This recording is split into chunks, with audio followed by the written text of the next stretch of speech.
They said she was just another civilian contractor, filing medical reports and stocking supplies. But when the bullets started flying and Rangers were falling, Nora Espinoza transformed from a quiet medic into something the elite soldiers would never forget. A warrior whose wrath could silence an entire battlefield in seconds. Before we jump back in, tell us where you're tuning in from, and if this story touches you, make sure you're subscribed, because tomorrow, I've saved something extra special for you. Nora Espinoza moved through Fort Granite Peak like a shadow with purpose. Her khaki uniform was always pressed, her dark hair pulled back in a regulation bun that never attracted attention. The laminated badge clipped to her chest pocket read, Civilian Medical Support Level 2 in faded blue letters. The plastic had worn smooth from 3 years of swiping through security checkpoints and bumping against examination tables. 5 years ago, that same spot had held something very different. Marine Corps Hospital Corpsman, 3rd class with combat deployment ribbons that told stories she rarely shared anymore. The morning routine never varied at the remote Utah facility. Norah arrived at 0600 30 minutes before her shift officially began and started her rounds through the medical wing. She checked supply inventories, reviewed overnight incident reports, and prepared treatment stations for the day's training exercises. The work was methodical, predictable, and safe, everything her previous life had not been. In the sprawling military installation carved into the red rock landscape, fluorescent lights hummed their sterile tune, while boots echoed through corridors lined with motivational posters and unit commendations. Each hallway bore the insignia of the 4th Mountain Rangers Regiment, elite soldiers who specialized in high-altitude combat and extreme terrain operations. These were the military's finest, trained to handle impossible situations with precision and lethality. They moved through the facility with the confident swagger of warriors who had never met a problem they couldn't solve through superior firepower and tactics. Norah carried her digital tablet like armor, loaded with medication schedules, training injury protocols, and administrative reports that kept the medical wing functioning smoothly. Nobody questioned the quiet civilian contractor who handled the paperwork side of combat medicine. Nobody remembered that she had once moved through different corridors, carrying very different equipment, making life-and-death decisions that had nothing to do with supply requisitions or appointment scheduling. The transformation had been gradual, surgical in its precision.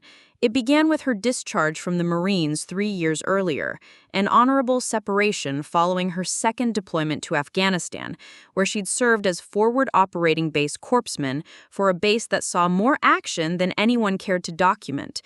The official records listed completion of service obligation as her reason for leaving. The unofficial truth involved night terrors, survivor's guilt, and a recommendation for civilian transition that came wrapped in therapeutic language about reintegration challenges and career pivoting opportunities. Fort Granite Peak had hired her as part of their Civilian Medical Support Initiative, a program designed to leverage veteran experience in non-combat roles. The job description emphasized her administrative capabilities and basic medical training while carefully avoiding any mention of her combat experience or specialized skills. Her hiring manager, Dr. Sandra Nichols, had been impressed with her organizational abilities and attention to detail, qualities that translated perfectly to medical logistics and patient documentation. "We need someone who understands military culture but can focus on the support side," Dr. Nichols had explained during the interview. "Combat medicine is handled by our active duty staff. What we're looking for is someone who can ensure our administrative systems run efficiently." Norah had nodded politely and accepted the position, though she said nothing about the advanced trauma protocols she'd mastered in field hospitals, where efficiency meant the difference between soldiers going home or coming home in boxes. She'd learned that speaking about combat experience only made civilians uncomfortable and active duty personnel defensive about their own capabilities. Her new colleagues treated her with the distant politeness reserved for support staff. She was necessary but invisible, competent but unremarkable. The Rangers, who rotated through the medical wing for routine checkups and training injury treatment, saw her as part of the furniture, useful when needed, ignorable otherwise. Major Vincent Kane, the facility's commanding officer, embodied this attitude perfectly. A career infantry officer with multiple combat deployments, he commanded respect through presence and authority. His uniform always displayed his Ranger tab prominently, along with ribbons that spoke of leadership under fire and missions accomplished against impossible odds.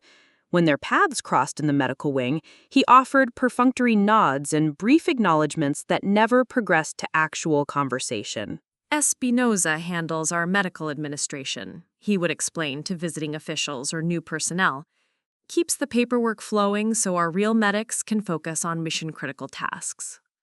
The real medics he referenced were active-duty Navy corpsmen and Army medics assigned to the facility's combat medical training programs. These were capable professionals, recently graduated from advanced schools and eager to prove themselves in the elite Ranger environment. They approached their work with textbook precision, following protocols developed in climate-controlled classrooms by instructors who emphasized procedure over improvisation. Sergeant First Class Austin Blake represented this new generation perfectly. At 26, he'd completed advanced combat medical training with honors and carried himself with the confidence of someone who had mastered every scenario the military could simulate. His gear was always perfectly arranged, his techniques followed regulation standards exactly, and his performance evaluations consistently rated exceptional. When he looked at Norah, he saw an aging civilian whose best days were behind her, someone who might have been useful once, but had settled into the safe routine of administrative work. Different generation, he'd explained to his team during a break between training exercises. These older vets, they did their time, but the training we get now is so much more advanced. Evidence-based medicine, integrated trauma systems, real-time data analysis. They just didn't have these tools back then. His partner, Specialist Ashley Garrett, had nodded in agreement. Fresh from medical training herself, she represented the cutting edge of military medicine. Technically proficient, academically trained, and completely confident in modern protocols. Plus, field medicine has evolved so much. What worked in Iraq or Afghanistan might not be relevant to current operational requirements. Norah had overheard conversations like this countless times over the past 3 years. She never responded or corrected the assumptions about her experience. She'd learned that defending expertise that others considered outdated only marked you as someone clinging to irrelevant glory days. Instead, she focused on her administrative duties, maintained her supply inventories, and kept detailed records of everything that happened in the medical wing. But those records told a different story than the one her colleagues assumed. Hidden within routine injury reports and training documentation, Norah had been quietly tracking patterns that others missed. Equipment failures during high-stress scenarios, communication breakdowns between medical teams and field units, protocol gaps that worked perfectly in controlled environments, but created dangerous delays under actual combat conditions. Her tablet contained more than just supply lists and appointment schedules. Buried in encrypted folders were detailed assessments of facility vulnerabilities, tactical analyses of training exercises, and contingency plans for scenarios that the official emergency protocols didn't address. She'd been building these assessments for 3 years, not from paranoia or dissatisfaction, but from the ingrained habit of a combat veteran who understood that preparation prevented casualties. The morning routine continued as always. Norah completed her administrative rounds, reviewed overnight reports, and prepared for the day's training activities. The Rangers who passed through the medical wing offered their usual polite disregard, treating her as part of the institutional background. The active-duty medical staff focused on their advanced protocols and modern equipment, confident in their superior training and contemporary methods. None of them noticed that the quiet civilian contractor moved through the facility with the situational awareness of someone who had learned to survive in places where mistakes killed people. None of them recognized the signs of controlled alertness in her posture, or the way her eyes automatically cataloged exit routes and defensive positions. None of them understood that administrative work was simply how she stayed busy while her real skills remained sharp through constant, invisible practice. As the morning progressed toward the scheduled training exercise that would change everything, Nora Espinoza continued her quiet routine, She filed reports, checked inventories, and maintained the medical wing's administrative efficiency with the same attention to detail she had once applied to keeping Marines alive in firefights. The irony was perfect in its simplicity. Everyone at Fort Granite Peak knew that Norah was a veteran. Her personnel file clearly documented her service record and combat deployments. But they saw only what they expected to see: a former service member who had settled into civilian support work, trading the intensity of military service for the predictable safety of administrative duties. What they didn't see was that combat veterans don't really retire from readiness. They just practice it quietly, waiting for the moment when all the advanced training and modern protocols fail and someone needs to remember how to fight. The incident that crystallized Fort Granite Peak's attitude toward Nora Espinoza occurred on a Tuesday morning in March, during what should have been a routine equipment inspection. The facility's medical wing was preparing for a major training exercise, a multi-day simulation designed to test the Rangers' ability to operate in contested territory while maintaining combat effectiveness under extreme conditions. Dr. Sandra Nichols had called an all-hands meeting to review protocols and assign responsibilities for the upcoming exercise.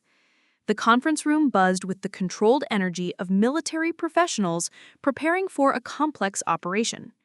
Active duty medical personnel clustered around tablets displaying the latest trauma care algorithms, while support staff reviewed logistics and supply chain requirements. Nora sat in the back row, her position clearly designated for civilian contractors and administrative personnel. Her notebook contained detailed observations about the exercise plan, but she'd learned not to volunteer insights that others weren't ready to hear. This exercise represents the culmination of 18 months of advanced training, Dr. Nichols began, her presentation displaying colorful charts showing improved response times and enhanced survival rates.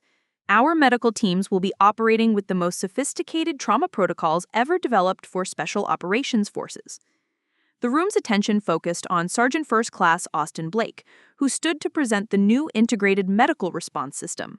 His uniform was immaculate, his bearing confident, as he outlined protocols that emphasized rapid data collection, real-time patient monitoring, and seamless integration with evacuation procedures. The key advantage of our current approach, Blake explained, pointing to a flow chart on the main display, is elimination of human error through standardized responses. Every scenario has been pre-analyzed and optimized for maximum efficiency. Specialist Ashley Garrett nodded approvingly from her seat in the front row. She'd been selected as Blake's partner for the exercise, a recognition of her academic excellence and technical proficiency.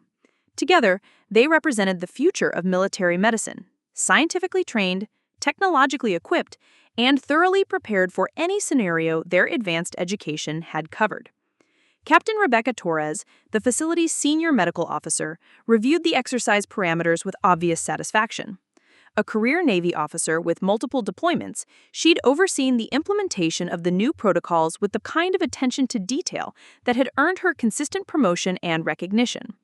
Her approach emphasized measurable outcomes and evidence-based practices that could be replicated across different units and environments. Questions or concerns? Dr. Nichols asked, scanning the room with the confidence of someone who'd spent months preparing for this moment.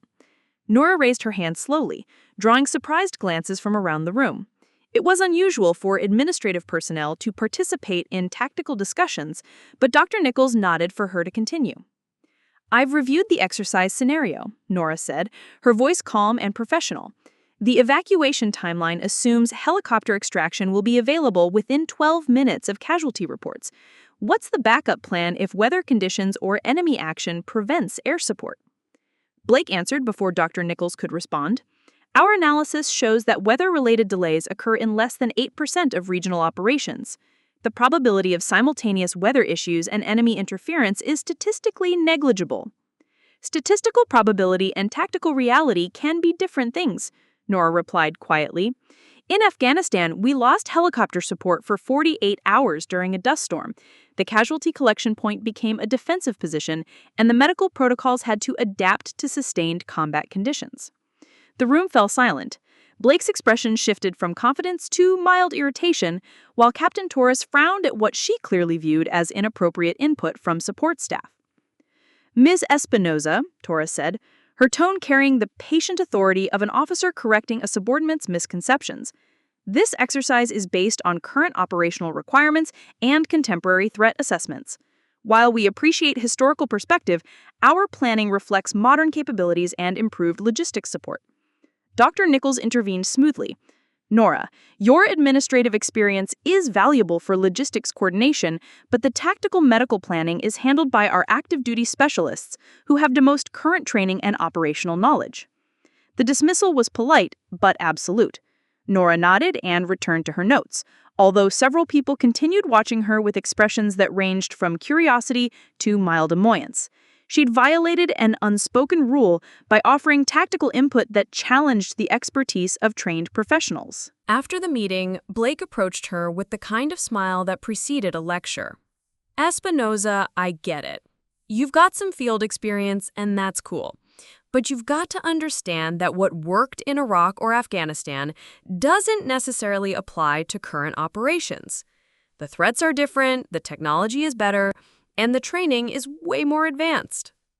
Specialist Garrett joined the conversation, her expression showing the kind of tolerant patience that young experts often displayed toward older workers. Plus, the exercise scenarios are based on extensive modeling and simulation. They account for variables that individual experience might miss. Nora listened politely, recognizing the conversation she'd had dozens of times with different people in different contexts. The assumption was always the same. Her experience belonged to a previous era, rendered obsolete by advances in training, technology, and tactical doctrine. Fighting that assumption required energy she'd learned to conserve for more important battles. "You're probably right," she said, offering the kind of diplomatic agreement that ended uncomfortable conversations without creating lasting friction. But the incident had consequences that rippled through the facility's informal communication networks. By evening, the story had evolved into a cautionary tale about civilian contractors overstepping their boundaries and support staff who didn't understand their proper roles in military operations. Major Vincent Kane heard the story during his daily briefing with department heads. His reaction was predictably direct. Medical planning stays within the medical chain of command. Administrative personnel focus on administrative functions. Clear boundaries prevent confusion and maintain operational effectiveness. Specialist Garrett joined the conversation, her expression showing the kind of tolerant patience that young experts often displayed toward older workers. Plus, the exercise scenarios are based on extensive modeling and simulation. They account for variables that individual experience might miss. Nora listened politely, recognizing the conversation she'd had dozens of times with different people in different contexts. The assumption was always the same. Her experience belonged to a previous era, rendered obsolete by advances in training, technology, and tactical doctrine. Fighting that assumption required energy she'd learned to conserve for more important battles. "You're probably right," she said, offering the kind of diplomatic agreement that ended uncomfortable conversations without creating lasting friction. But the incident had consequences that rippled through the facility's informal communication networks. By evening, the story had evolved into a cautionary tale about civilian contractors overstepping their boundaries and support staff who didn't understand their proper roles in military operations. Major Vincent Kane heard the story during his daily briefing with department heads.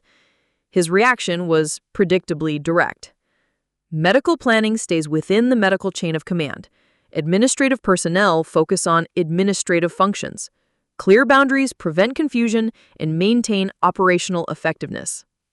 Staff Sergeant Daniel Quinn, one of the few people at the facility who remembered Nora from her active duty days, offered a different perspective during a quiet moment in the mess hall. "Sir, Espinoza was a damn good corpsman. She kept a lot of Marines breathing in places where breathing was optional." Kane's response reflected the institutional mindset that had shaped his entire career. "Quinn, what she did as an active duty Marine isn't relevant to her current position. We hired her for administrative support, not tactical consultation. Mixing those roles creates problems we don't need." The message was clear. and quickly disseminated through the facility's leadership structure. Nora Espinoza was civilian support staff. Her job was to handle paperwork, maintain supplies, and ensure administrative efficiency. Any attempts to contribute beyond those boundaries would be politely but firmly redirected. The effect was immediate and comprehensive. Medical staff stopped asking her opinion about equipment specifications. Training coordinators bypassed her when discussing exercise logistics. Her input was limited to scheduling, inventory management, and the kind of routine administrative tasks that kept the facility running, but never influenced its mission. Norah adapted to the new restrictions with the same professional competence she'd applied to every assignment throughout her career. She maintained her supply inventories, filed her reports, and provided administrative support with quiet efficiency. But her tablet continued to accumulate detailed analyses of training exercises, equipment failures, and tactical scenarios that others were too busy or too confident to notice. During equipment inspections, she observed communication dead zones that weren't accounted for in the exercise plans. While reviewing medical supplies, she noted shortages in items that would become critical if standard evacuation timelines failed. Her administrative access to facility reports revealed patterns in training injuries that suggested gaps between simulated scenarios and actual operational stresses. None of these observations made it into official discussions or planning meetings. Norah had learned that institutional wisdom flowed in predictable channels, and civilian contractors weren't part of those channels, regardless of their knowledge or experience. The irony was perfect in its institutional logic. Fort Granite Peak had hired a combat veteran specifically because of her military experience, then systematically excluded her from any role that might utilize that experience. She was valued for understanding military culture while being prevented from contributing military knowledge. As the major training exercise approached, the facility buzzed with preparations that reflected the confidence of professionals who had never encountered problems their training hadn't anticipated. Equipment was tested, protocols were reviewed, and contingencies were planned based on statistical models and academic projections.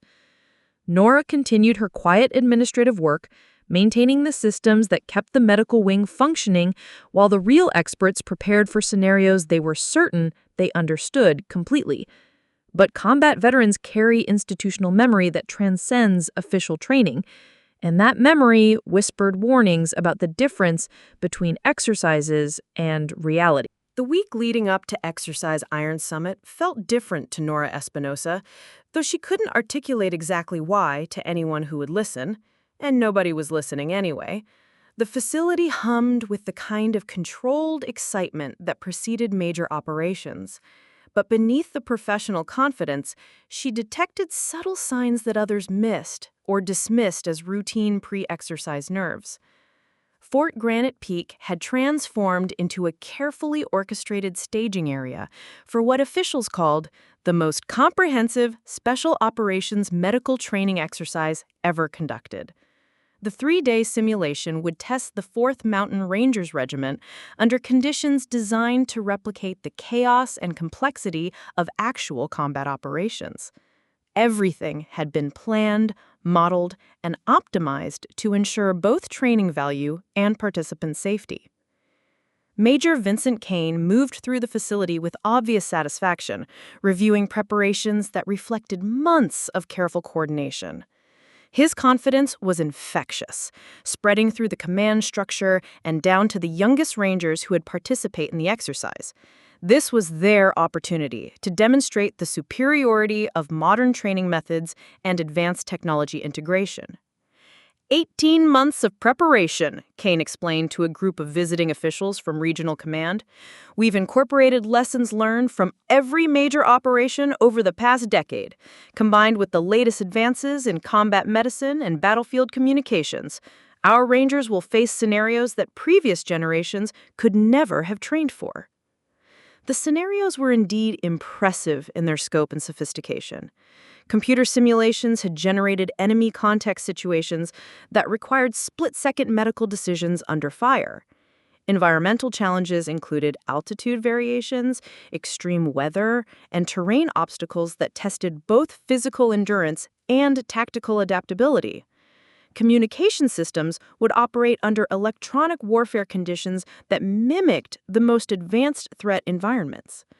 Sergeant First Class Austin Blake spent his final preparation days reviewing protocols with Specialist Ashley Garrett, their partnership representing the cutting edge of military medical training. Their equipment was state-of-the-art, their techniques followed the most current doctrine, and their confidence reflected thorough preparation and superior education. The beauty of standardized protocols, Blake explained to junior medical personnel who gathered around him like students around a professor, is that they eliminate guesswork. Every casualty category has predetermined response procedures. Every tactical situation has optimized medical solutions. Human error becomes virtually impossible when you follow the system correctly. Garrett nodded enthusiastically, her tablet displaying flowcharts that covered every conceivable scenario the exercise might present. Plus, our communication systems ensure real-time coordination with evacuation assets. Even if field conditions change, we maintain constant connectivity with higher medical authority. From her administrative workstation, Nora listened to these briefings with the kind of professional interest that others interpreted as curiosity about procedures she'd never need to implement. Her questions were careful, framed as administrative concerns rather than tactical observations.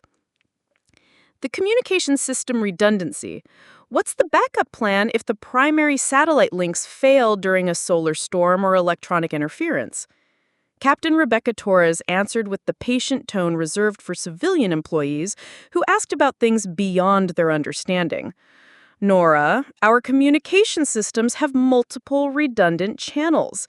The probability of simultaneous failure across all networks is essentially zero according to our reliability analysis.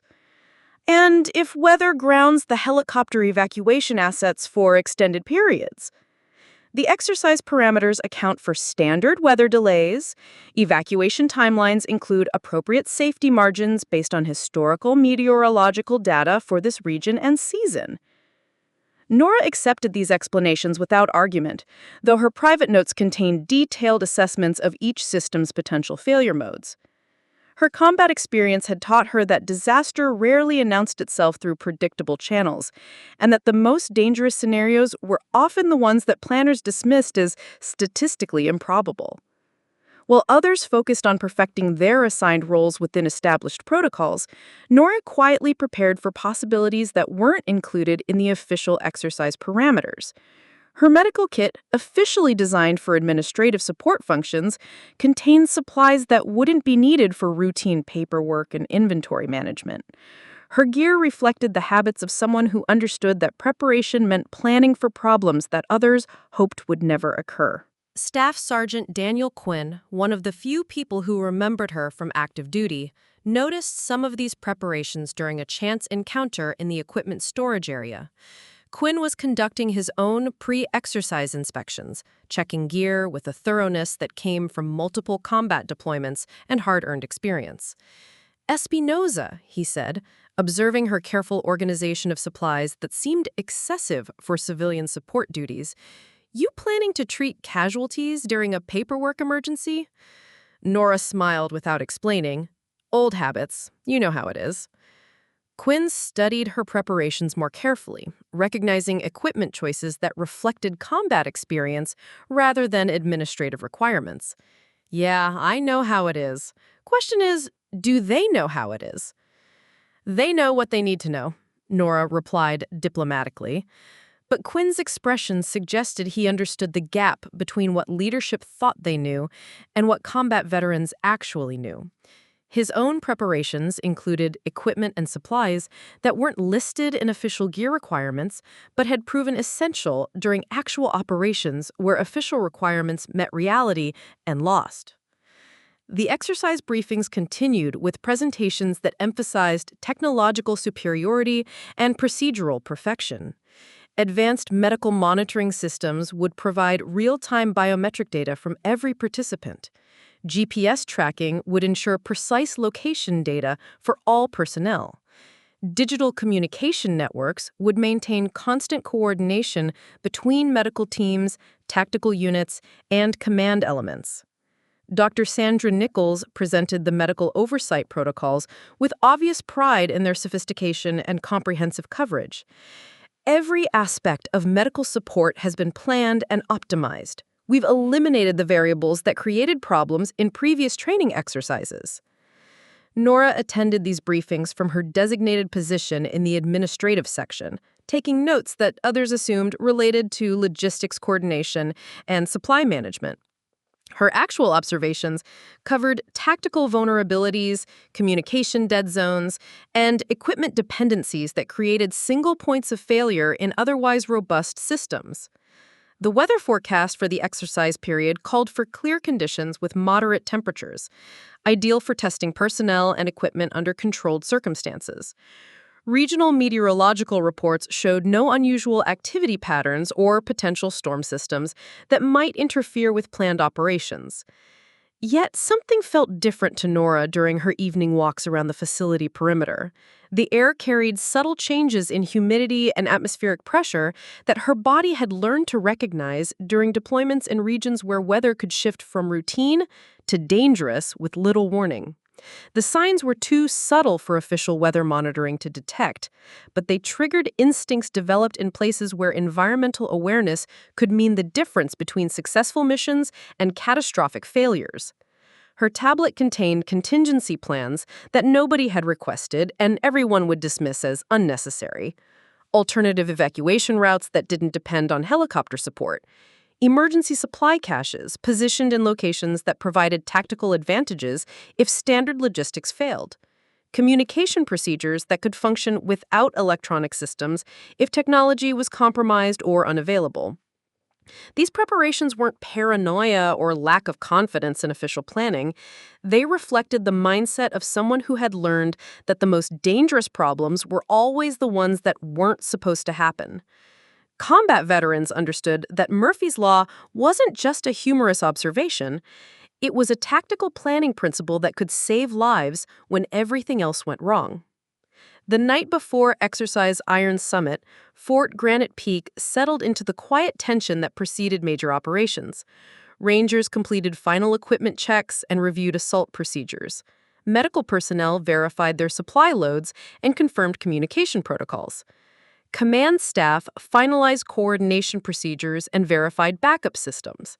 In her small quarters, Nora Espinoza completed her own preparations. Her gear was organized with the precision of someone who had packed for operations where forgetting essential equipment could kill people. Her mental preparation included scenario reviews that extended far beyond the official exercise parameters, covering possibilities that others dismissed as unlikely or impossible. She didn't sleep well, not because of nerves or excitement, but because combat instincts that had kept her alive in Afghanistan were sensing patterns that others couldn't recognize. The signs were subtle. Atmospheric pressure changes, equipment behavior anomalies, communication system variations that fell within normal parameters but combined to suggest something that official planning hadn't anticipated. Tomorrow would bring the most comprehensive training exercise in the facility's history. Everyone was prepared for success. Nora was prepared for failure. Exercise Iron Summit began at 0500 hours with the kind of precision that military operations were famous for. 3 companies of Rangers deployed across the Utah high desert in pre-dawn darkness, their night vision equipment turning the rugged landscape into a green-tinted tactical playground. Command vehicles established overwatch positions on ridgelines, while medical teams positioned themselves at carefully calculated intervals to provide optimal coverage for the training area. Major Vincent Kane monitored the operation from the facility's command center, watching multiple screens that displayed real-time positioning data, communication traffic, and biometric information from every participant. The technology was impressive in its scope and sophistication, a level of situational awareness that previous generations of military leaders could never have imagined. "All stations report ready," announced the communications officer, her voice carrying the confidence that came from months of preparation and state-of-the-art equipment. "Exercise Iron Summit is commence." The first phase unfolded exactly as planned. Ranger units maneuvered through challenging terrain while engaging simulated enemy positions. Medical teams responded to scripted casualty scenarios with textbook precision. Communication systems maintained constant connectivity between all elements, providing command staff with detailed awareness of every aspect of the operation. Sergeant First Class Austin Blake and Specialist Ashley Garrett established their casualty collection point in a valley between two ridgelines, a position chosen for its tactical advantages and optimal helicopter access. Their equipment functioned perfectly, their protocols flowed smoothly, and their confidence reflected months of preparation for exactly these scenarios. From her position in the facility's administrative center, Nora monitored the exercise through routine reports and communication traffic that filtered through her workstation. Her official role was to track supply consumption and maintain administrative records, but her combat-trained attention caught details that others missed or dismissed as routine operational noise. The atmospheric pressure readings on her tablet showed subtle but consistent drops over the past 6 hours. Wind patterns were shifting in ways that didn't match the meteorological forecast. Equipment performance data included minor anomalies that fell within acceptable parameters individually, but created concerning patterns when analyzed collectively. At 0800 hours, the first deviation from the exercise plan occurred. Alpha Company reported communication difficulties during a particularly complex tactical scenario. The problem was minor, intermittent static that interfered with radio traffic but didn't prevent mission accomplishment. Blake's medical team experienced similar issues but adapted quickly using backup communication procedures. Atmospheric conditions creating some interference, reported the communications officer. All units switching to alternate frequencies as per standard protocol. The solution worked, and the exercise continued without significant disruption. Command staff noted the problem in their logs as a routine technical issue that demonstrated the effectiveness of redundant systems and proper training.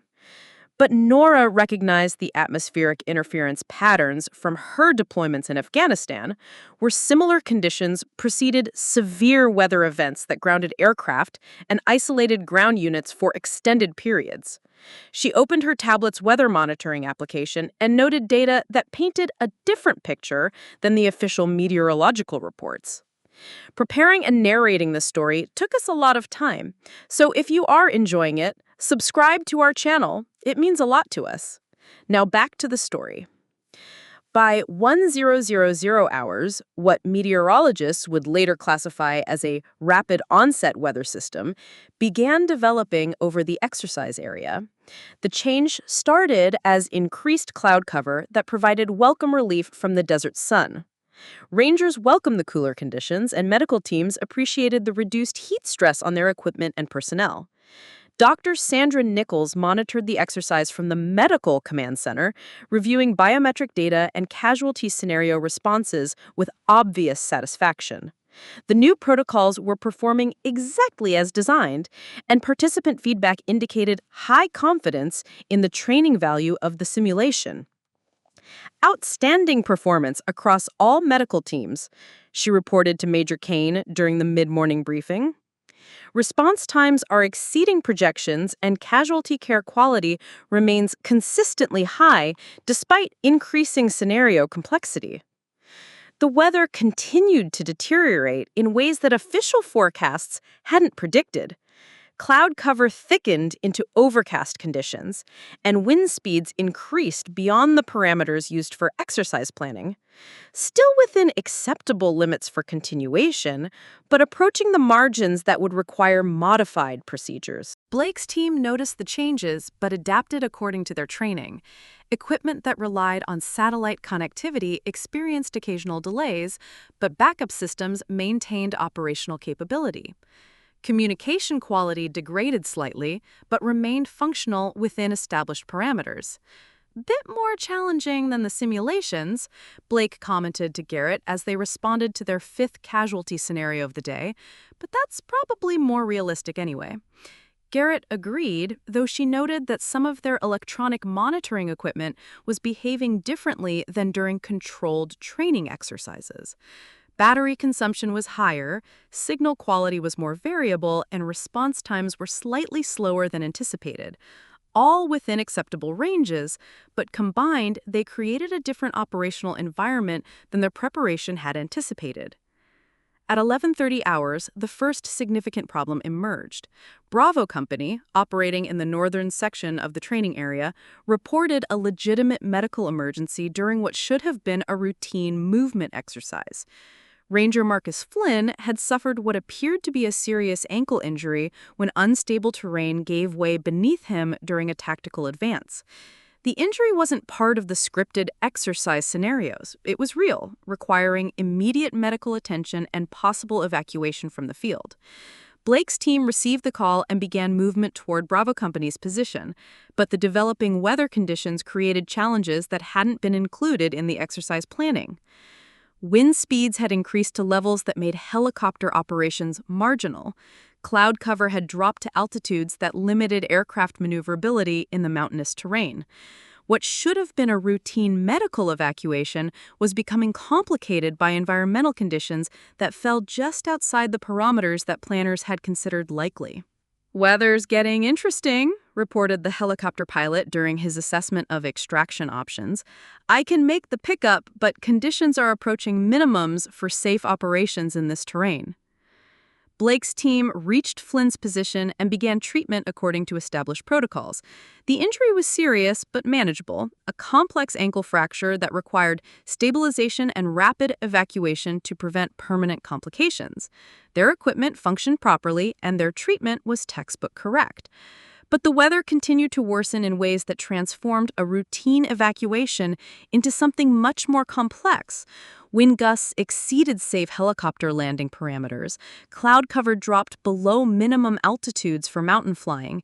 Visibility decreased to levels that made navigation challenging even with advanced instruments.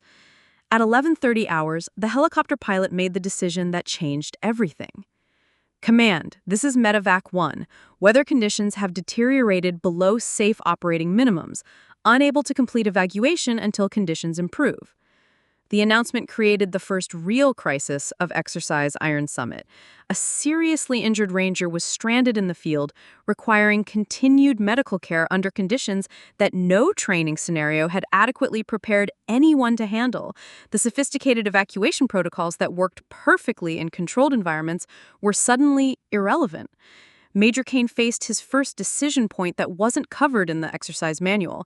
Continue the training simulation while dealing with a real medical emergency, or abort the entire exercise to focus on the genuine crisis that weather had created. "All stations, this is command," he announced after a brief consultation with his staff. "Exercise Iron Summit is temporarily suspended. All units maintain positions and stand by for further instructions." Blake's medical team found themselves in exactly the kind of situation that Norah had warned about during the planning meetings: extended field treatment without evacuation support under conditions that stressed both personnel and equipment beyond the parameters that training had covered. The advanced communication systems that maintained perfect connectivity during the exercise now struggled with atmospheric interference that degraded signal quality and increased battery drain. Medical monitoring equipment that functioned flawlessly in controlled environments now provided inconsistent data due to environmental stresses that hadn't been anticipated. Flynn's condition remained stable, but required continued monitoring and treatment that Blake's team was qualified to provide. The problem was that their protocols were designed for rapid evacuation scenarios, not extended field care under adverse conditions. They had the medical knowledge to treat the injury, but their equipment and supplies were optimized for short-duration operations. As afternoon approached and weather conditions continued to worsen rather than improve, Blake began to realize that their situation was evolving beyond the scope of their training and preparation.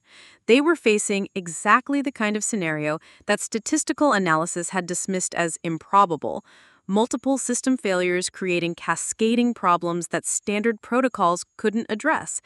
The exercise had become reality, and reality was proving more complex than anyone had planned. By 1400 hours, what had begun as a routine training exercise had devolved into a crisis that exposed every weakness in Fort Granite Peak's modern operational doctrine.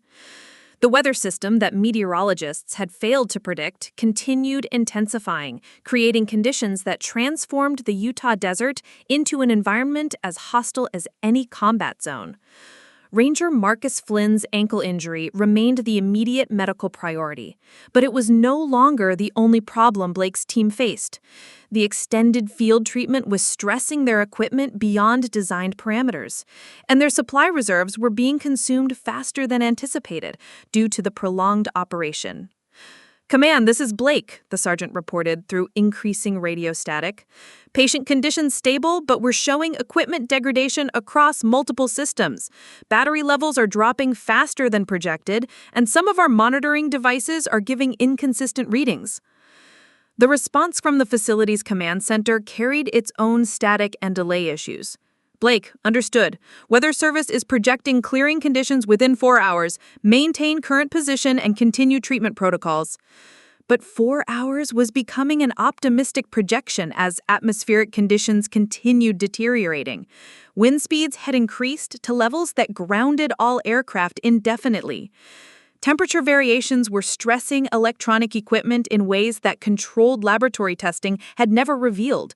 Most critically, the communication systems that provided the backbone of modern military coordination were failing in cascading patterns that left field units increasingly isolated. Specialist Ashley Garrett noticed the problems first, her technical training allowing her to recognize equipment failures that others might dismiss as routine operational variations. The digital medical monitors that provided real-time patient data were experiencing power fluctuations that affected their accuracy. GPS positioning systems were showing location drift that made precise navigation unreliable. Even basic radio communications were becoming intermittent and difficult to maintain. "Sarge, I'm seeing system degradation across the board," she reported to Blake during a brief break in patient care. "It's like the environment is attacking our electronics." Blake nodded grimly, his own observations confirming what Garrett was reporting. The sophisticated medical protocols they'd trained with assumed reliable equipment and predictable operating conditions. When those assumptions proved false, their training became less applicable and their confidence began to erode. Meanwhile, the crisis was expanding beyond Flynn's medical emergency. Alpha Company, positioned in the northern section of the training area, reported their own equipment failures as electronic systems succumbed to environmental stresses that nobody had anticipated. Bravo Company was dealing with communication dead zones that left them effectively cut off from command coordination. Charlie Company had 3 separate equipment failures that individually were manageable but collectively created operational challenges that stressed their training and resources. Major Kane found himself managing a multifaceted crisis from a command center that was losing connectivity with field units at an alarming rate. The real-time situational awareness that modern military doctrine depended on was fragmenting as communication systems failed and positioning data became unreliable. "Sir, we're losing contact with multiple units," reported the communications officer, her voice carrying the first notes of genuine concern. "Weather interference is overwhelming our signal processing capabilities, and backup frequencies are experiencing similar degradation." Dr. Sandra Nichols monitored the medical situation from her position in the facility's medical command center, but the sophisticated oversight systems she relied on were providing increasingly incomplete information. Biometric data from field personnel was becoming spotty and unreliable. Medical supply tracking was showing inconsistencies that made resource management problematic.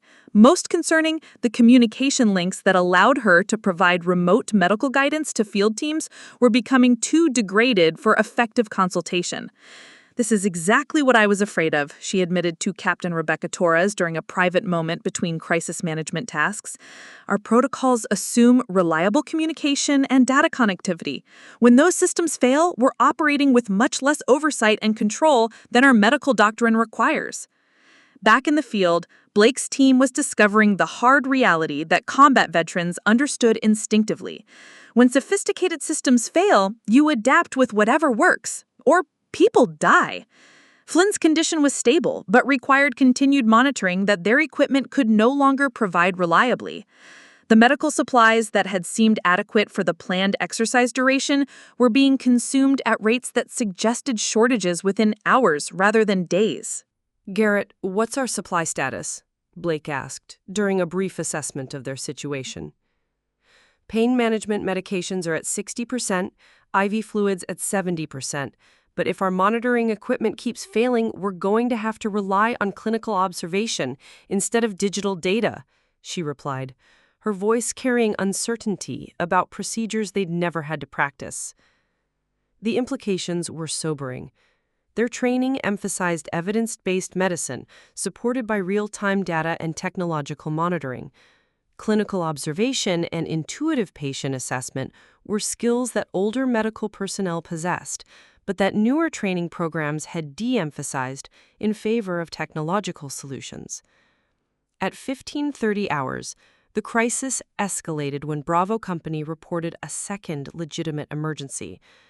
During an attempt to establish better communication with command, 2 Rangers had been caught in a rock slide, triggered by the increasingly severe weather conditions. Both were injured, one with possible internal trauma, the other with multiple lacerations and a suspected concussion.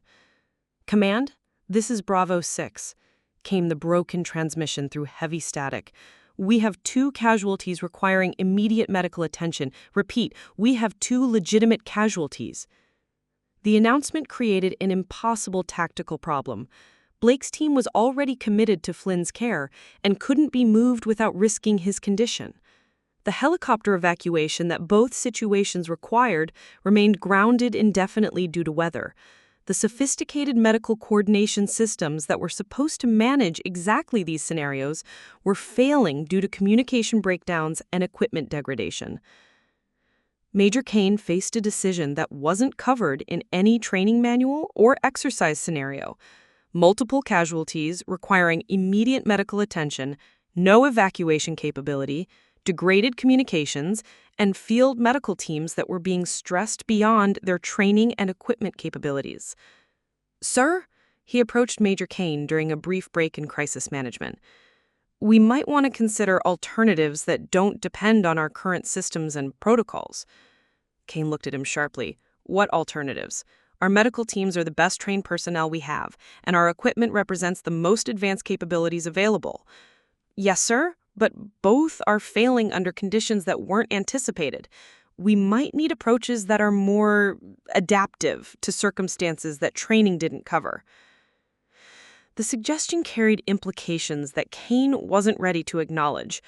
It meant admitting that the sophisticated training and advanced equipment that formed the foundation of modern military doctrine had limitations that could be exposed by environmental conditions and tactical realities that planners hadn't adequately considered. As afternoon progressed toward evening, the multiple crises continued expanding. Equipment failures were accelerating as environmental conditions stressed electronics beyond their design tolerances. Communication degradation was isolating field units and preventing effective coordination. Medical emergencies were multiplying faster than available resources could address them. The exercise that had begun with such confidence in modern training and technological superiority was becoming a demonstration of how quickly sophisticated systems could fail when reality didn't conform to planning assumptions. In her administrative center, Nora Espinoza monitored the developing crisis through reports and communication traffic that painted an increasingly desperate picture.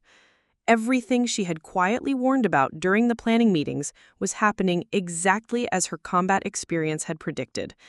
The question was whether anyone would remember that the quiet civilian contractor had expertise that might be more relevant than anyone wanted to acknowledge. At 16:30 hours, Nora Espinoza sat in her administrative workstation, listening to radio traffic that painted a picture of cascading failure and mounting desperation. 3 separate casualty situations, grounded evacuation assets, degraded communications, and field medical teams operating beyond their training parameters. Everything was unraveling exactly as her combat instincts had warned it would. The facility's command center buzzed with controlled panic as Major Kane and his staff struggled to coordinate responses using systems that were failing faster than they could adapt. Dr. Sandra Nichols worked frantically to maintain medical oversight through communication links that provided increasingly fragmentary information. The sophisticated coordination that modern military doctrine depended on was disintegrating under environmental stresses that nobody had adequately planned for. Command, this is Blake. Patient Flynn's condition is deteriorating. We're showing signs of compartment syndrome developing, and our monitoring equipment is too unreliable for accurate assessment. We need immediate surgical intervention or we risk permanent disability. The transmission crackled through atmospheric interference that made every word a struggle to understand. Blake's team had been maintaining Flynn's medical care for over 4 hours under conditions that stressed both their equipment and their training beyond designed limits. Blake understood, came Kane's response through equal static. Medevac assets remain grounded due to weather. Continue current treatment protocols, and prepare for possible ground evacuation if conditions improve. But ground evacuation across the rugged Utah terrain would take hours even under ideal conditions, and current weather was making vehicle movement increasingly dangerous. The roads that connected the training area to the facility were becoming impassable as flash floods and rock slides blocked key routes. Simultaneously, Bravo Company's casualties presented their own critical timeline. The Ranger with suspected internal trauma was showing signs of internal bleeding that required immediate surgical intervention. His partner's head injury needed continuous monitoring that field conditions made increasingly difficult to provide. Command, this is Bravo 6, reported the company commander through communication that faded in and out with atmospheric interference. Casualty Alpha is showing decreased consciousness and possible signs of internal hemorrhage. Casualty Bravo has sustained multiple lacerations and shows symptoms consistent with severe concussion. Both require immediate evacuation to surgical facilities. The response from command carried the strain of officers facing tactical problems that their training hadn't prepared them to solve. Bravo 6, all evacuation assets remain unavailable due to weather conditions.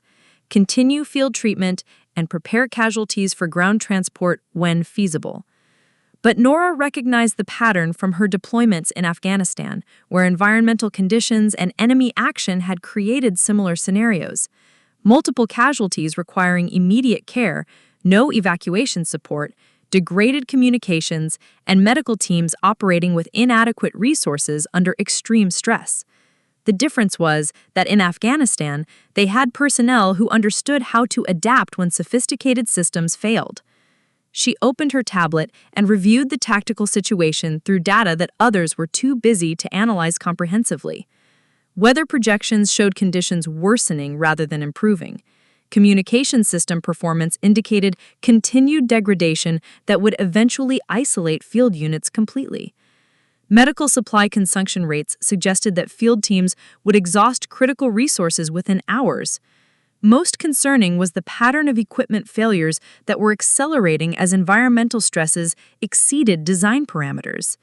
The sophisticated medical monitoring systems that Blake's team depended on were failing in ways that left them essentially blind to patient conditions that required precise assessment.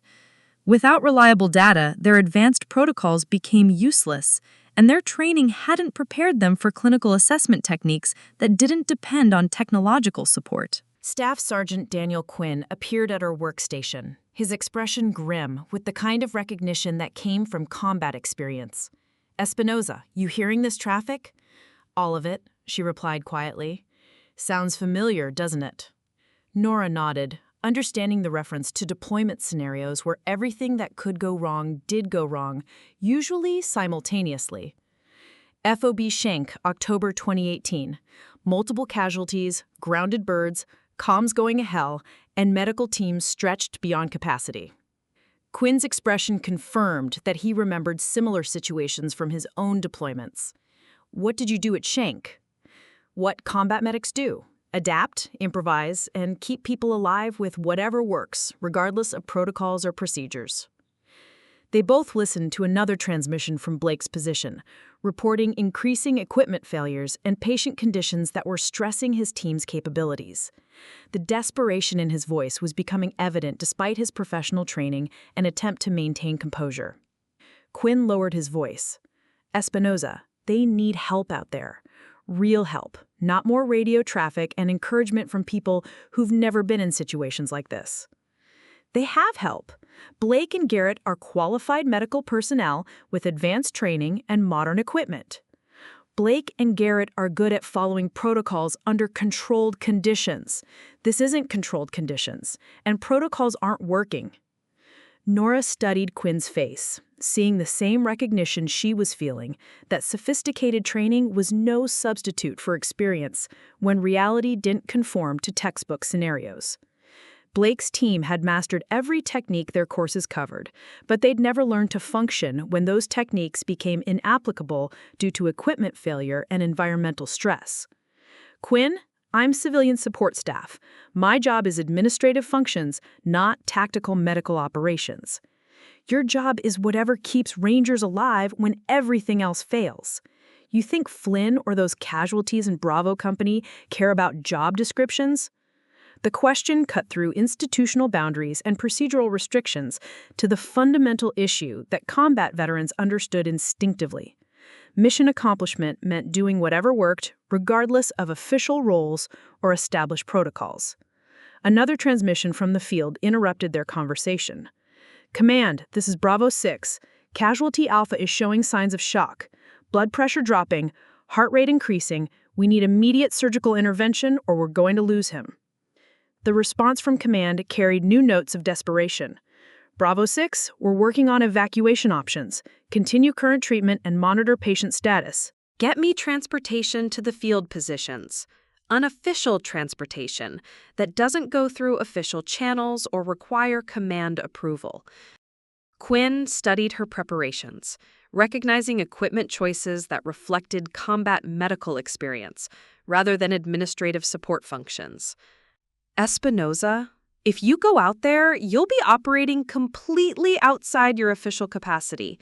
No command authority, no institutional protection, no backup if things go wrong. Rangers are dying while people with official capacity and institutional protection try to solve problems using systems that don't work under these conditions. The statement carried the weight of combat experience that transcended institutional hierarchies and procedural boundaries. Quinn understood that Norah wasn't challenging authority or disregarding proper procedures. She was responding to tactical realities that required adaptation beyond what official protocols could address. What do you need from me? Ground vehicle that can handle rough terrain, route information that avoids the blocked roads, communication protocols that don't depend on the facility's failing systems. Quinn nodded, his own combat experience recognizing the necessity of improvisation when standard procedures proved inadequate. I can get you a Humvee and alternative routes to both casualty positions, but Espinoza, once you're out there, you're committed. No extraction support, no backup, no safety net. Quinn, I've been operating without safety nets for most of my adult life. The difference is that now I have experience that might prevent Rangers from dying unnecessarily. She finished organizing her equipment with methodical precision, each item selected for its reliability under adverse conditions rather than its sophistication or compliance with current protocols. Her medical kit contains supplies that weren't included in standard loadouts, but had proven essential during deployment scenarios where standard loadouts proved inadequate. How long to get me mobile? 20 minutes. Maybe 15 if I skip some of the official procedures that nobody's going to miss during this crisis. Norah looked around her administrative workstation one final time, recognizing that she was about to cross a line that would fundamentally change her relationship with the facility and everyone in it. For 3 years, she'd been the quiet civilian contractor who handled paperwork and followed directions. In 20 minutes, she would become something that the Rangers would never forget. Quinn, make it 15 minutes. Those casualties don't have 20 minutes to spare. As Quinn left to arrange transportation, Nora completed her transformation from administrative observer to combat medic. The change wasn't visible in her appearance or equipment.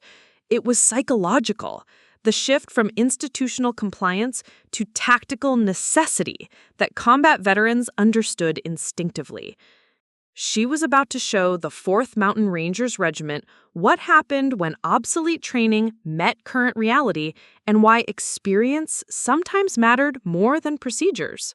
The Humvee that Staff Sergeant Quinn provided wasn't pretty, but it was built for exactly the kind of terrain and conditions that were destroying the exercise's carefully planned logistics. Nora drove through the Utah desert with the kind of focused intensity that combat veterans develop during deployments where navigation mistakes killed people. Her route avoided the main roads that flash floods had made impassable, following maintenance trails and livestock paths that didn't appear on official maps but provided access to positions that conventional vehicles couldn't reach. The radio traffic she monitored during the 30-minute drive painted an increasingly desperate picture. Blake's team was reporting equipment failures that left them essentially blind to Flynn's deteriorating condition. Bravo Company's casualties were showing signs of shock and internal bleeding that required immediate surgical intervention. Command's attempts to coordinate responses were being hampered by communication systems that failed faster than backup procedures could compensate. Command, this is Blake. Flynn's showing signs of compartment syndrome progression. Without immediate surgical decompression, we're looking at permanent disability or limb loss. Our equipment can't provide reliable assessment, and field treatment protocols aren't adequate for this situation. The response carried Major Kane's growing desperation. Blake, understood. Continue current treatment and prepare for ground evacuation as soon as weather conditions permit vehicle movement. But Nora could see the weather conditions from her position in the field, and they weren't improving. If anything, the storm system was intensifying in ways that made ground evacuation increasingly dangerous. Flash flood warnings were being broadcast on emergency frequencies, and wind conditions that had grounded helicopters were now threatening to make even ground vehicle movement impossible. She reached Blake's position at 17:15 hours, her Humvee appearing through the deteriorating visibility like a mirage that medical training hadn't prepared anyone to expect. Blake and Garrett stared in confusion as the quiet civilian contractor from the medical administration office climbed out of a military vehicle carrying equipment that didn't match her official role. Espinoza. Blake's voice carried disbelief mixed with desperate hope. What are you doing here? Providing medical support that doesn't depend on systems that aren't working, she replied calmly, moving immediately to Flynn's position to conduct her own assessment. Her examination was swift but comprehensive. Hands-on clinical evaluation that relied on techniques she'd mastered in field hospitals, where electronic monitoring was a luxury that frequently wasn't available. Touch, observation, and intuitive assessment that could detect problems that sophisticated equipment might miss or misinterpret. Compartment syndrome, early stage but progressing, she confirmed after 90 seconds of examination. Needs immediate fasciotomy, or we lose the leg. Garrett stared at her. Espinoza, you're not authorized to perform surgical procedures. You're administrative support staff. Garrett, Flynn's going to lose his leg or his life if someone doesn't perform procedures that work instead of following protocols that don't apply to this situation. Blake intervened, his medical training recognizing the accuracy of Nora's assessment, even if her authority to make it was questionable. Can you actually perform fasciotomy under field conditions? I've performed fasciotomy, thoracotomy, cricothyrotomy, and emergency amputation under conditions that make this look like a controlled medical environment, Nora replied, already organizing instruments from her medical kit. The question is whether you want to preserve Flynn's leg or preserve proper administrative procedures. The choice was stark and immediate. Follow institutional protocols that required surgical procedures to be performed by authorized personnel in appropriate facilities, or allow someone with demonstrated expertise to provide treatment that field conditions demanded. Blake made the decision that combat situations required. Do it! Nora's hands moved with the kind of precision that came from performing critical procedures under stress that measured success in seconds rather than minutes. Local anesthesia, sterile field preparation, incision placement that relieved pressure while minimizing tissue damage. Her movements were economical and confident, backed by experience that had been gained in places where mistakes meant casualties that couldn't be corrected. The fasciotomy took 12 minutes and immediately restored circulation that Blake's monitoring equipment had been too degraded to assess accurately. Flynn's condition stabilized in ways that were visible even without electronic confirmation. Color returning to his extremity, pain levels decreasing, vital signs improving according to clinical observation that didn't require technological support. Jesus, Garrett whispered, watching circulation return to Flynn's leg. How did you know that would work? Because I've done it before under worse conditions with less equipment and higher stakes, Nora replied, cleaning and dressing the surgical site with methodical precision. And because clinical assessment works when electronic monitoring fails. But Flynn's treatment was only the first problem. Radio traffic from Bravo Company indicated that their casualties were deteriorating faster than field treatment could address. One ranger was showing signs of internal hemorrhage that required immediate surgical intervention. The other was experiencing decreased consciousness that suggested increased intracranial pressure from his head injury. Blake, Flynn's stable for transport, but those casualties at Bravo position need immediate attention, Nora said, organizing her equipment for movement to the second crisis. Espinoza, you can't treat multiple casualties across different positions. You don't have command authority or logistical support. Blake, I don't need command authority to keep Rangers alive. I need Rangers who understand that institutional procedures don't stop hemorrhaging or relieve brain pressure. The statement cut through military hierarchy to the fundamental issue that combat medics understood instinctively. Mission success meant preserving life regardless of administrative boundaries or procedural restrictions. As if to emphasize the point, radio traffic from Bravo Company carried new urgency. Command, this is Bravo 6. Casualty Alpha is losing consciousness, blood pressure dropping, heart rate irregular. We need immediate surgical intervention or we're going to lose him. Command's response reflected the helplessness of leadership facing tactical problems that their available resources couldn't address. Bravo 6, continue field treatment and monitor patient status, working on evacuation options. But evacuation options still didn't exist, and field treatment protocols weren't designed for the kind of extended trauma management that current conditions required. Bravo Company's medics were following procedures correctly, but their procedures assumed support that weather conditions had made unavailable. Nora made a decision that transformed her from medical support to tactical asset. Blake, I'm moving to Bravo position. Flynn's stable for now, but those casualties won't be stable much longer. How are you going to reach Bravo position? The terrain between here and there is impassable for vehicles, and the weather's getting worse. Nora shouldered her medical pack and checked her communication equipment, which included devices that could function independently of the facility's failing network systems. Same way I reached positions in Afghanistan when vehicles couldn't make it and helicopters were grounded. Blake stared at her, finally beginning to understand that the quiet administrative contractor possessed capabilities that went far beyond paperwork and supply management. You're talking about moving cross-country through hostile terrain in deteriorating weather conditions. I'm talking about reaching casualties who need immediate medical attention before they die from treatable injuries. The transformation was complete. Nora Espinoza was no longer the invisible civilian contractor who handled administrative tasks while others made tactical decisions.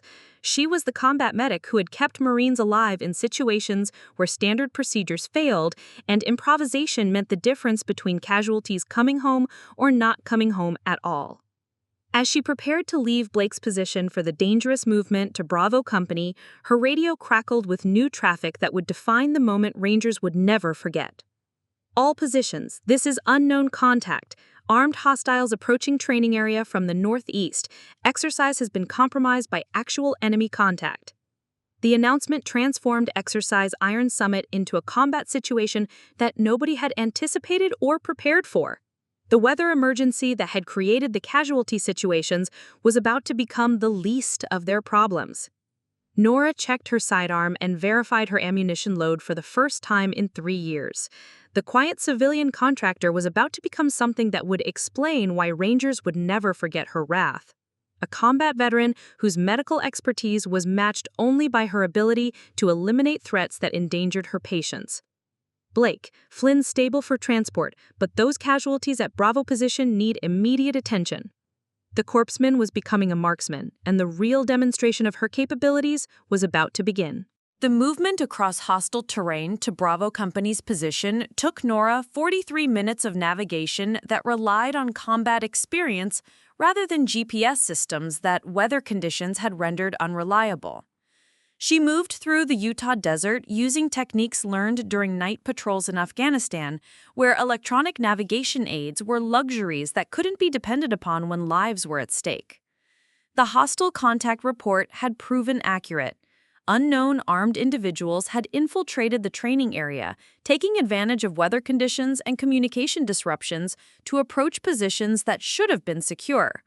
Intelligence would later determine that they were armed smugglers using the storm as cover for illegal border crossing activities, but their presence transformed the medical emergency into a combat situation that tested every aspect of Ranger training. Norah reached Bravo Company's perimeter at 18:02 hours, approaching through terrain that provided concealment while allowing assessment of the tactical situation. What she found was a company of elite Rangers pinned down by hostile fire while trying to protect two critically wounded casualties who needed immediate medical attention. "Bravo 6, this is Espinoza," she transmitted on the emergency frequency that Quinn had provided. "I'm at your 6 o'clock position with medical support. What's your situation?" The response came from Captain Lisa Donovan, Bravo Company's commander, whose voice carried the controlled stress of an officer managing multiple crises simultaneously. "Espinoza, we have hostile contact from elevated positions to our northeast. 2 critical casualties requiring immediate evacuation, but we can't move them under current fire conditions." Norah assessed the tactical situation with the same methodical precision she'd applied to medical problems. Enemy positions were identifiable by muzzle flashes and the sound patterns of their weapons. Bravo Company was effectively pinned in a defensive position that provided cover but prevented movement toward better tactical positions or casualty evacuation routes. The Rangers were well-trained and disciplined, but their response reflected protocols designed for training exercises rather than actual combat against determined opponents. Their return fire was accurate but conservative, designed to suppress rather than eliminate threats. Their movement patterns prioritized safety over tactical advantage. Norah recognized the situation from her deployments with Marine units that had faced similar tactical problems. Hostile forces using terrain advantages to pin down superior numbers of friendly troops while preventing evacuation of wounded personnel. The solution required aggressive action that eliminated threats rather than simply suppressing them. "Bravo 6, I need covering fire for movement to your casualties. Can you provide suppressive fire on the northeast positions for 60 seconds? "Negative, Espinoza. Too dangerous for movement under current conditions. We need to wait for additional support or improved tactical situation." But additional support wasn't available and the tactical situation was deteriorating as the wounded Rangers lost blood and consciousness. The conservative approach that prioritized safety over mission accomplishment would result in preventable deaths while waiting for support that weather conditions made unavailable. Norah made the decision that separated combat veterans from personnel who had trained for combat but never experienced it. She identified the enemy positions that posed the greatest threat to casualty evacuation, calculated approach routes that provided concealment, and prepared to eliminate threats that endangered her patients. Her movement was swift and decisive, using terrain features and weather conditions to approach hostile positions from directions they hadn't anticipated. The marksmanship skills she'd maintained through 3 years of civilian employment proved as sharp as the medical training that had saved Flynn's leg. The first hostile position was eliminated with precision fire that demonstrated why Marine marksmanship training emphasized one shot, one kill. The second position required movement under fire and close quarters engagement that tested skills she'd hoped never to use again. The third position was neutralized through tactical patience and shooting skills that had been honed in places where missing meant dying. 6 minutes after beginning her assault on the hostile positions, Norah transmitted the message that would become legendary among Rangers who witnessed it. "Bravo 6, threats eliminated. moving to casualty position for immediate medical treatment. The silence that followed her transmission was profound. Elite Rangers who had been pinned down by hostile fire for over an hour watched as the quiet civilian contractor methodically eliminated threats that had stopped their forward movement and endangered their wounded personnel. Captain Donovan's response carried a mixture of amazement and respect that would characterize military attitudes toward Nora Espinoza for years to come. Espinoza confirmed. Hostile positions neutralized. Move to casualties and provide medical treatment. Norah reached the wounded Rangers and immediately began medical assessment that revealed injuries requiring immediate surgical intervention. The first casualty showed signs of internal hemorrhaging that had progressed during the tactical delay. The second had sustained head trauma that required precise treatment to prevent permanent brain damage. Working under conditions that would have challenged a fully equipped operating room, she performed emergency procedures using techniques that relied on clinical skill rather than technological support. Emergency thoracotomy to control internal bleeding, intracranial pressure monitoring, and decompression using manual techniques that didn't require electronic equipment. Her work was methodical and confident, backed by experience gained in field hospitals where the difference between life and death was measured in minutes and decided by the skill of personnel who understood that perfect conditions were luxuries that combat rarely provided. "Jesus Christ," whispered Corporal Nathan Reed, one of the Rangers who had watched her eliminate hostile positions before providing life-saving medical care. "Who the hell is this woman?" Staff Sergeant Tyler Brooks, who had dismissed her expertise during the planning meetings, stared at her surgical precision under combat conditions. That's the administrative support contractor we've been ignoring for 3 years? The revelation rippled through Bravo Company like a shockwave. The quiet civilian contractor who filed paperwork and managed medical supplies had just demonstrated combat capabilities that exceeded those of personnel whose entire careers were dedicated to tactical operations. As Norah worked to stabilize the casualties, radio traffic from the facility's command center reflected the confusion and amazement that her actions had created throughout the chain of command. "Command, this is Bravo 6, Captain Donovan reported. Hostile contact eliminated by civilian contractor Espinoza. Casualties are receiving advanced medical treatment. Request immediate evacuation assets as soon as weather permits." Major Kane's response carried disbelief that professional military bearing couldn't completely mask. "Bravo 6, confirm your last transmission. Did you say hostile contact was eliminated by civilian contractor personnel?" "Affirmative, Command. Espinoza neutralized multiple hostile positions using precision marksmanship, then moved to casualty positions and performed advanced trauma surgery under field conditions. Both casualties are stable and ready for evacuation." The silence from command lasted nearly 30 seconds before Kane's voice returned with carefully controlled amazement. "Bravo 6, understood. Espinoza's actions will be documented for appropriate recognition and review." But the immediate recognition came from the Rangers who had witnessed her transformation from invisible administrator to combat effective warrior.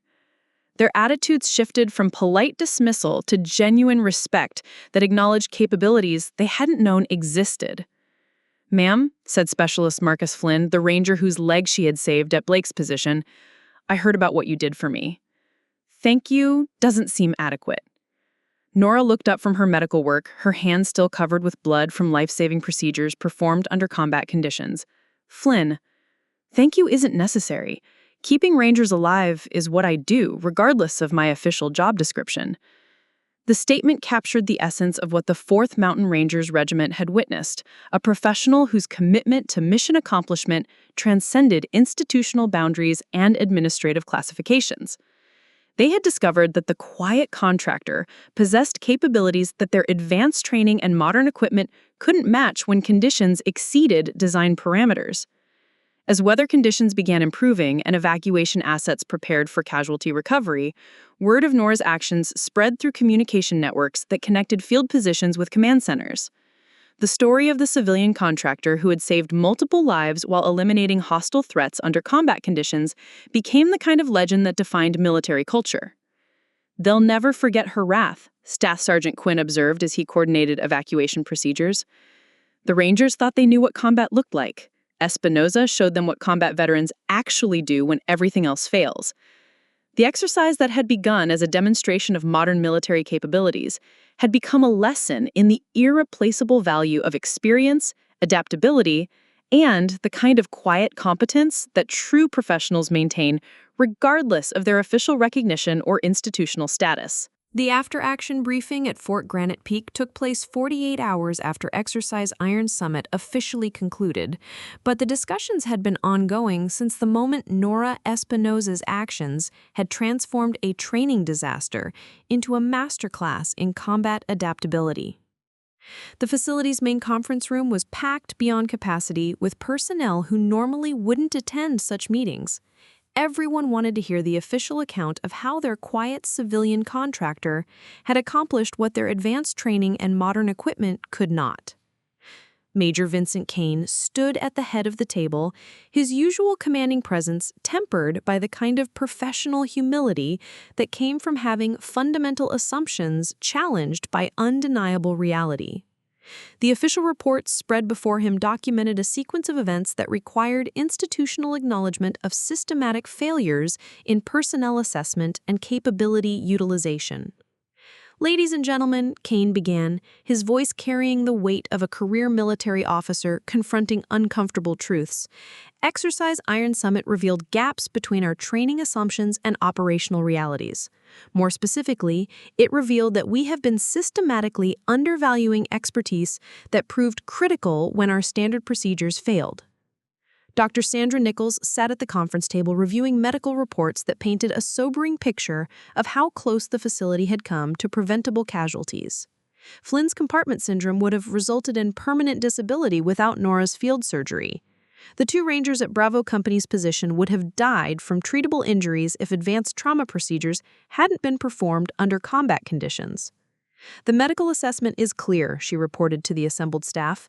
"Ms. Espinoza performed surgical procedures under field conditions that exceeded the capabilities of our active-duty medical personnel. Her interventions saved lives and prevented permanent disabilities that our standard protocols couldn't address under the environmental conditions we encountered." Captain Rebecca Torres had spent the past 2 days reviewing Nora's personnel file and trying to reconcile the administrative contractor she thought she knew with the combat veterans whose actions had redefined their understanding of institutional capability. Her service record documents extensive combat medical experience including advanced trauma surgery, battlefield triage, and emergency procedures performed under hostile fire, Torres continued. "What we missed is that these capabilities don't disappear when someone transitions to civilian employment. We hired her for her military experience, then prevented her from utilizing the most valuable aspects of that experience." Sergeant First Class Austin Blake stood when Kane gestured for his input. His earlier confidence in modern medical protocols had been replaced by genuine respect for capabilities he hadn't known existed within their own facility. "Sir, Ms. Espinoza's field performance demonstrated techniques and decision-making that our training programs don't cover. She adapted to equipment failures and environmental conditions using clinical skills that rely on experience rather than technology. When our monitoring systems failed, she conducted patient assessment through direct clinical observation that provided more accurate information than our electronic systems had been giving us." Specialist Ashley Garrett nodded in agreement, her own testimony reflecting the broader institutional recognition that was taking place throughout the facility. Her surgical techniques under field conditions were more advanced than what we learned in medical training school. She performed procedures without electronic monitoring, sterile operating room conditions, or backup surgical support. The level of skill and confidence required for that kind of performance comes from experience that can't be replicated in classroom settings. The implications were uncomfortable but undeniable. Fort Granite Peak had employed a combat veteran with capabilities that exceeded those of their active duty specialists, then assigned her to administrative duties that prevented utilization of her most valuable skills. Major Kane addressed the elephant in the room with characteristic directness. "We need to discuss how institutional assumptions about civilian contractors and veteran capabilities led to systematic underutilization of resources that could have prevented the crisis we experienced." Staff Sergeant Daniel Quinn, who had facilitated Nora's deployment to the field positions, offered perspective from the enlisted ranks that often saw problems that officer-level planning missed. Sir, the issue isn't just about Miss Espinoza. She represents a pattern of how we treat veteran expertise that doesn't fit current institutional models. We hire people for their military experience, then assign them to roles that don't utilize the most valuable aspects of that experience. We assume that newer training is better training and that civilian status means reduced capability. Colonel Marcus Webb, who had flown in from Regional Command to assess the institutional implications of the exercise, had been quietly taking notes throughout the briefing. His observations would shape policy decisions affecting veteran employment throughout the Regional Command structure. What we're documenting here, Webb observed, is a failure of institutional learning. We've developed training programs and employment practices that prioritize credentials over capabilities, current certification over combat experience. The result is that we're systematically excluding expertise that proves critical when standard procedures fail. The discussion that followed revealed the depth of institutional blindness that had prevented recognition of Norah's capabilities. Personnel evaluations that focused on administrative competence while ignoring tactical skills. Job assignments that segregated veteran experience from operational responsibilities. Training programs that emphasize contemporary doctrine while dismissing older techniques as obsolete. Dr. Helen Mitchell, the facility's civilian personnel director, had been conducting her own review of veteran employment practices since the exercise concluded. Her findings painted a disturbing picture of systematic capability waste across multiple departments and specialties. We have 17 former combat veterans employed in various civilian contractor roles throughout this facility. Our personnel files document extensive operational experience, including special operations, combat engineering, intelligence analysis, and advanced technical specialties. But our job assignments treat them as administrative support staff whose primary value is understanding military culture rather than possessing specialized capabilities. Kane recognized the pattern from his own observations of how institutional hierarchies and procedural boundaries prevented effective utilization of available human resources. The military's emphasis on standardization and chain of command sometimes created barriers to recognizing and utilizing capabilities that didn't fit established organizational models. "What are the recommendations for institutional change?" he asked, though his tone suggested he already understood the scope of transformation that would be required. Captain Torres had been developing proposals that would fundamentally alter how the facility approached veteran employment and capability assessment. We need to establish hybrid positions that combine administrative responsibilities with operational utilization of specialized skills. We need cross-training programs that teach active duty personnel techniques that aren't covered in current curricula. Most importantly, we need assessment procedures that identify and document capabilities rather than just credentials. The proposals were comprehensive and would require approval from Regional Command, but the demonstrated value of properly utilizing veteran expertise provided compelling justification for institutional change. Sergeant Blake offered input from the medical perspective that reflected broader recognition of training limitations that the exercise had exposed. We need to establish mentorship programs that pair experienced combat veterans with current medical personnel. There are techniques and decision-making processes that can only be learned from people who've performed under actual combat conditions.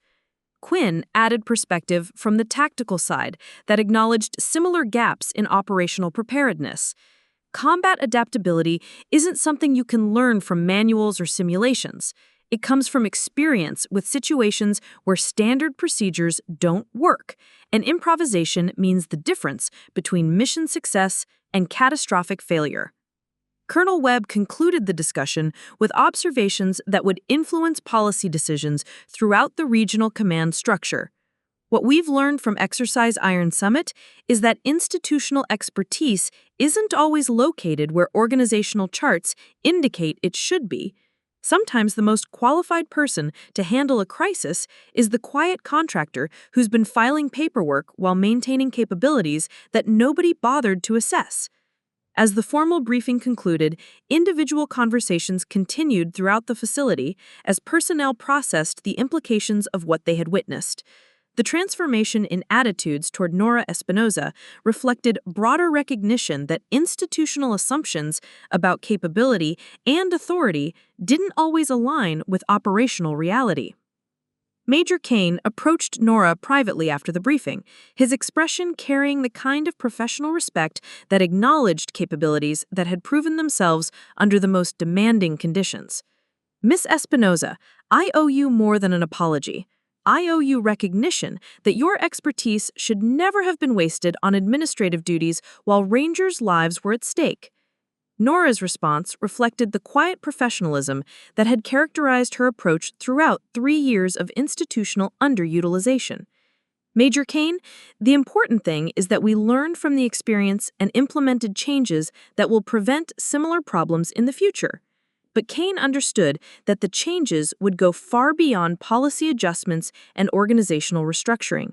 Exercise Iron Summit had demonstrated that true institutional strength came from recognizing and utilizing all available capabilities, regardless of how they fit established hierarchies or procedural boundaries. The quiet civilian contractor had become a legend whose actions would be remembered long after the specific details of the exercise were forgotten. More importantly, she had catalyzed institutional awakening that would reshape how military organizations approached veteran expertise and operational preparedness. 5 years after Exercise Iron Summit, Fort Granite Peak had become a model for military installations throughout the western United States. The Espinoza Protocol, as it came to be known, fundamentally transformed how the facility assessed, utilized, and integrated veteran expertise into operational planning and crisis response. Nora Espinoza now held the title of Senior Combat Medical Advisor, a position created specifically to bridge the gap between institutional procedures and combat-tested capabilities. Her office overlooked the same training areas where she had once moved invisibly through administrative routines, while Rangers prepared for scenarios they believed their advanced training could handle. The changes went far beyond individual recognition or job title adjustments. The facility had implemented comprehensive veteran capability assessments that documented specialized skills and combat experience alongside traditional credentials and certifications. Personnel assignments now considered operational expertise rather than just administrative qualifications. Training programs incorporated lessons learned from actual combat rather than relying exclusively on theoretical scenarios. The fundamental shift, explained Colonel David Martinez, who had taken command of the facility 2 years earlier, was recognizing that military experience doesn't expire when someone transitions to civilian employment. Combat-tested capabilities remain valuable resources regardless of current job classifications or institutional hierarchies. The training programs that emerged from the Exercise Iron Summit lessons learned had become legendary throughout military medical communities. Young medics and corpsmen rotated through Fort Granite Peak specifically to learn techniques that couldn't be taught in classroom environments or simulated through controlled exercises. Sergeant First Class Austin Blake, now a senior medical instructor, reflected on how the experience had fundamentally changed his approach to military medicine. Before Exercise Iron Summit, I thought advanced training meant following the most current protocols, using the most sophisticated equipment. What I learned from Ms. Espinoza is that advanced training means knowing how to adapt when protocols don't work and equipment fails. Specialist Ashley Garrett, who had been promoted to staff sergeant and served as Blake's partner in the medical training programs, led sessions on clinical assessment techniques that didn't depend on electronic monitoring. The most important lesson from the exercise was learning to trust your hands and your experience rather than depending entirely on technology that might not work under stress. The institutional changes had rippled throughout the regional command structure and influenced veteran employment practices across multiple military installations. The recognition that combat experience represented irreplaceable institutional knowledge had led to systematic reevaluation of how organizations utilized personnel whose capabilities exceeded their official job descriptions. Dr. Sandra Nichols, who now served as Regional Director of Combat Medical Training, had built an entire curriculum around the principles that Nora's actions had demonstrated. What we learned from Exercise Iron Summit was that experience-based decision-making and technology-supported protocols aren't competing approaches, They're complementary capabilities that together provide more comprehensive medical response than either approach could achieve independently. The medical wing at Fort Granite Peak had become a hybrid environment that combined the best of modern technology with combat-proven techniques. Electronic monitoring systems were paired with clinical assessment protocols that could function independently when technology failed. Advanced surgical procedures were taught alongside field expedient techniques that could be performed under adverse conditions. Rangers who rotated through the facility's training programs carried the lessons to other units and installations, spreading recognition that institutional strength came from utilizing all available capabilities rather than just those that fit established organizational models. Staff Sergeant Daniel Quinn, who had facilitated Norah's deployment during the crisis, now served as the facility's senior enlisted advisor for veteran integration. His responsibilities included identifying personnel whose military experience could contribute to operational capabilities beyond their assigned duties. The exercise taught us that sometimes the most qualified person to solve a problem isn't the one with the most current training or highest security clearance. Sometimes it's the quiet professional who's been maintaining capabilities that nobody thought to ask about. The changes weren't limited to medical operations. The facility had identified and integrated veteran expertise across multiple specialties. Combat engineers whose field experience provided solutions that textbook engineering couldn't address, intelligence analysts whose deployment knowledge offered perspectives that academic training missed, communications specialists who understood how to maintain connectivity when sophisticated systems failed. Marcus Flynn, the ranger whose leg Norah had saved during the exercise, now served as a training instructor who used his own experience to illustrate the importance of aggressive medical intervention under field conditions. His recovery had been complete, but the memory of how close he had come to permanent disability provided powerful motivation for thorough medical preparation. "Mrs. Espinoza didn't just save my leg," he explained to medical personnel during training exercises. "She demonstrated that the difference between devastating injury and full recovery often depends on having someone who knows how to act decisively when standard procedures aren't adequate." The broader military community had taken notice of Fort Granite Peak's transformation and the improved performance metrics that resulted from properly utilizing veteran expertise. Casualty rates during training exercises had decreased significantly. Response times for medical emergencies had improved. Most importantly, personnel confidence had increased as they learned from instructors who had proven their capabilities under actual combat conditions. Colonel Webb, now serving as regional commander, had implemented similar veteran integration programs throughout his area of responsibility. The success at Fort Granite Peak provided a template for institutional change that recognized and utilized capabilities that traditional organizational structures often overlooked. "The Espinoza Protocol represents more than personnel policy changes," Webb observed during a conference on military training innovation. "It represents fundamental recognition that institutional wisdom includes unofficial expertise, and that the most valuable capabilities are often possessed by people who don't seek recognition for them." The legend of Exercise Iron Summit had grown over the years, becoming the kind of story that military personnel shared to illustrate the importance of preparedness, adaptability, and recognizing capability regardless of its official classification. New personnel arriving at Fort Granite Peak heard the story during orientation as an example of institutional values that prioritize mission accomplishment over administrative boundaries. But for Nora Espinoza, the most important legacy wasn't the recognition or the institutional changes or even the lives that had been saved. The most important legacy was the knowledge that combat veterans throughout the military system were now being valued for their experience rather than being relegated to administrative roles that wasted their most important capabilities. The exercise changed how we think about expertise and institutional knowledge, she reflected during an interview for the facility's newsletter. It demonstrated that experience doesn't become obsolete just because newer training methods are available. Sometimes the old ways work better than the new ways, and sometimes the combination of old and new is stronger than either approach individually. Her office walls displayed photographs from the exercise: Flynn during his recovery, the Rangers from Bravo Company whose lives had been saved, and Blake and Garrett during their first training session on field medical techniques. But the photograph she valued most showed a group of young medics learning clinical assessment techniques from veterans, whose combat experience provided knowledge that couldn't be acquired through any other means. The transformation at Fort Granite Peak had proven that institutional strength came from recognizing all available capabilities and utilizing them effectively regardless of organizational hierarchies or administrative classifications. The quiet civilian contractor who had been invisible for 3 years had become the catalyst for changes that would benefit military personnel for generations. Exercise Iron Summit had ended with weather clearing and helicopters evacuating casualties to proper medical facilities.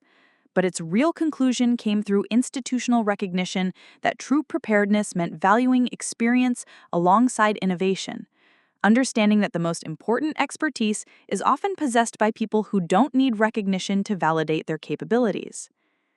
The Rangers who witnessed Nora Espinoza's transformation from administrative contractor to combat effective warrior would indeed never forget her wrath, but more importantly, they would never forget the lesson that preparedness, adaptability, and quiet competence were more valuable than advanced equipment or sophisticated procedures when everything else failed. In the end, Nora Espinoza's story became a reminder that military strength comes from people who understand that mission accomplishment matters more than personal recognition, that experience is irreplaceable, and that sometimes the most important contributions are made by those who prepared for crises that nobody else believed would happen.